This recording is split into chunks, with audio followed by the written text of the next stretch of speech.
When I was 10 years old, I posted my first video to YouTube, and I was immediately hooked. I said to myself, this is it. This is my dream job. This is what I want to do when I'm older. So that's what I did. And over the past 12 years, I've been creating YouTube content, and that's led me to now being a YouTuber. I'm grown up, and that's my job. Now, over the past 12 years of my career, I found myself living in these extremes that have hindered me from reaching my dreams. Feelings of isolation, ineffectiveness, burnout, and vanity. And maybe you in the audience right now can relate. Maybe you feel like you're in one of these categories right now. My friends Eric Brown and Taylor Jones came up with this idea of the agency axis in their book titled Agency. The agency axis is a 2x2 grid that talks about these four extremes and helps you to identify where you might be right now within your working career. However, I believe that these four extremes do not need to be our default consequence when working hard and pursuing our dreams. I believe there's a way to find true rest, true balance in our work. Take that paper and pen out from your gift bag. We're gonna do a quick exercise. Draw a horizontal line across the page. This is the x-axis.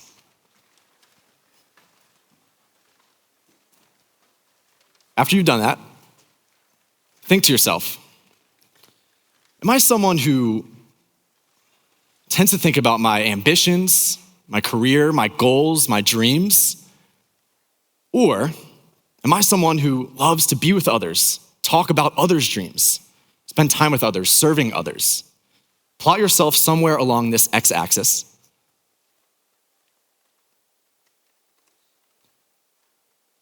And now draw a vertical line through the middle of that x-axis. This is called the mission mastery tension. Once again, think to yourself, am I someone who wants to have a positive impact on this world? I love the mission, I love thinking and talking about the mission and the greater good.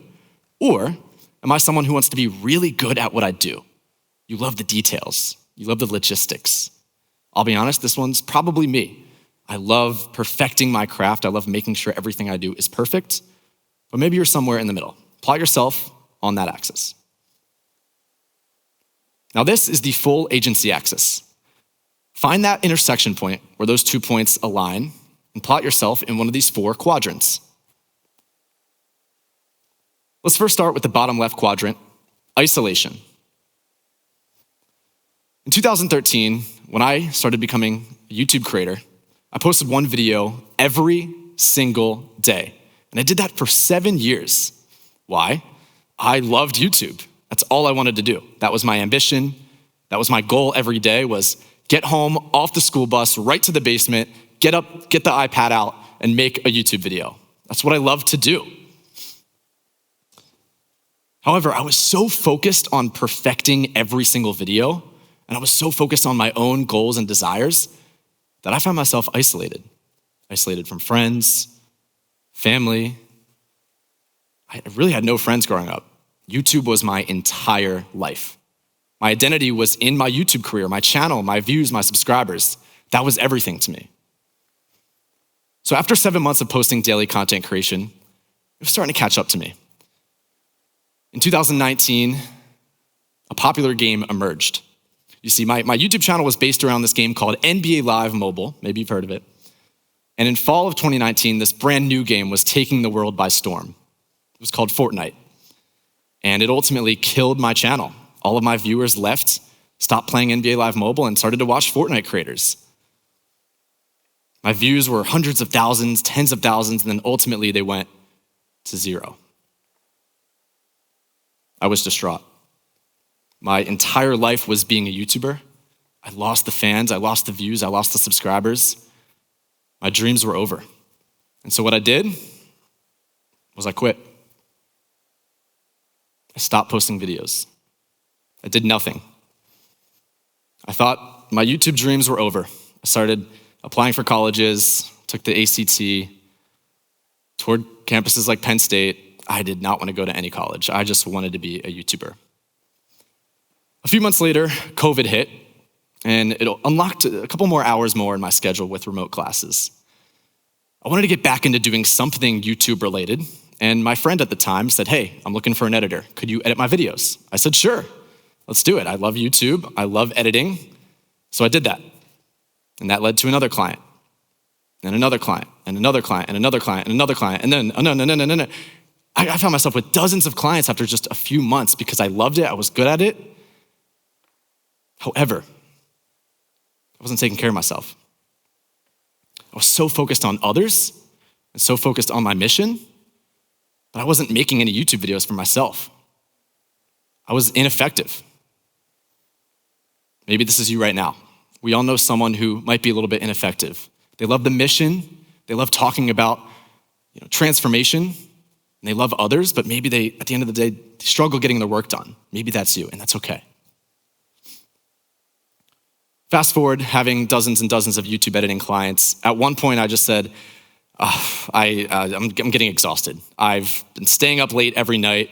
I've been gaining weight, getting no sleep, not taking care of myself. I think I'm burnt out. And that's exactly where I was. I had too many clients. I couldn't sustain it, so I had to give them up. I was burnt out. I couldn't do it anymore. I had no more energy to keep going.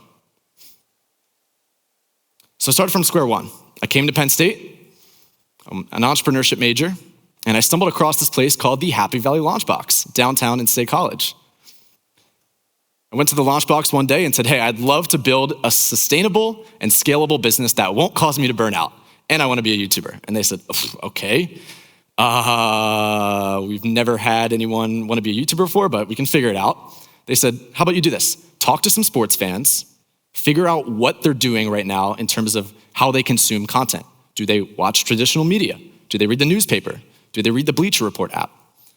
So that's what I did. I asked a dozen of my friends, hey, how do you consume sports content? And what I found was there's a gap in the market between Gen Z sports fans and traditional media. People my age really don't watch TV to get their news. They go on TikTok or YouTube or Instagram. So I said, well, I have a background on YouTube. This is perfect. Let's build a company that solves this need. And so that's what I did.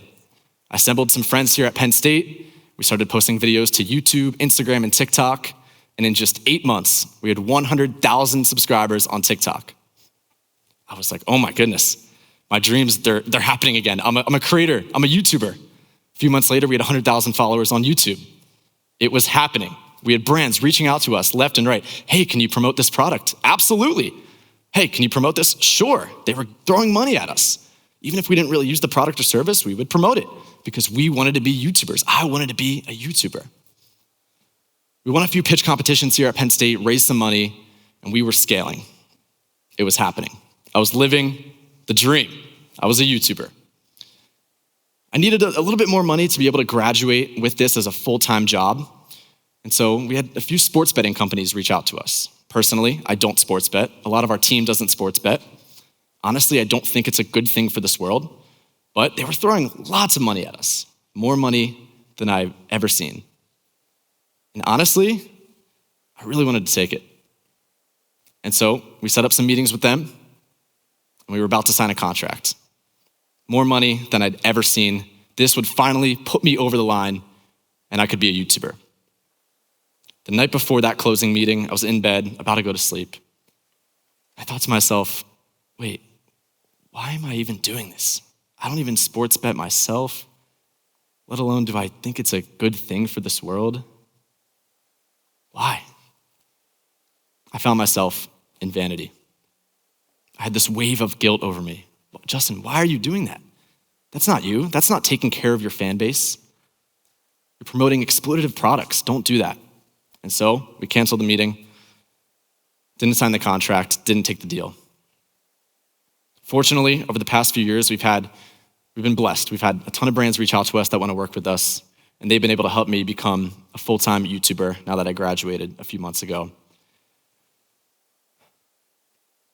But you might find yourself in one of these points right now. Maybe you're feeling like you're in vanity. Maybe you feel like you're ineffective. Maybe you're exhausted and you're burnt out, or you're isolated and you realize that. That's okay. We're likely always going to be in one of these quadrants. That's the temptation of life. The goal here is to find true balance. And where does that lie? Right in the middle. Agency. Agency is having complete rest with your work. It's being able to be fully involved with the mission while also 100% perfecting your craft. It's 100% having a care for yourself and taking care of your own health and emotions, while also being 100% able to serve others and be with others and hang out with others and care about other people. Agency is when you're 100% pulling on all four of these tensions so that you're right in the middle. The idea here is to not self-criticize, but rather to identify and reflect and dig. What led you to one of these four extremes? Now, how can you walk that line backward towards the center? This hasn't just been valuable in my life. A few months ago at one of our Today Sports town hall team meetings, we did this exercise. We had a big whiteboard up and we plotted this 2x2 grid. Everyone came up, wrote their name on the board, exactly where they were, just like you did tonight. And one of our team members in particular, Rob, was so far deep in the bottom right corner. He realized that he was incredibly burnt out. And so we talked about it after. And we said, well, why are you there? Let's identify what got you here. Let's reflect. And he said, well, I'm obviously extremely in love with the craft, the day-to-day, taking care of my work. And I love to pick up other people's work when it falls through the cracks. So what we've learned is, okay, well, how can we get Rob in a position to think more and talk more about the mission while also taking care of himself and his own emotions and health? And now I believe he's been able to live a more balanced life, and he's been able to find more rest within his work. Change won't happen overnight. I'm sure you've heard this a lot, and that's okay. The idea is just to get 1% better every day. What can you do? What's one small thing you could do every day to get yourself closer to the center? To get yourself closer to true rest, closer to balance, closest to agency. Thank you.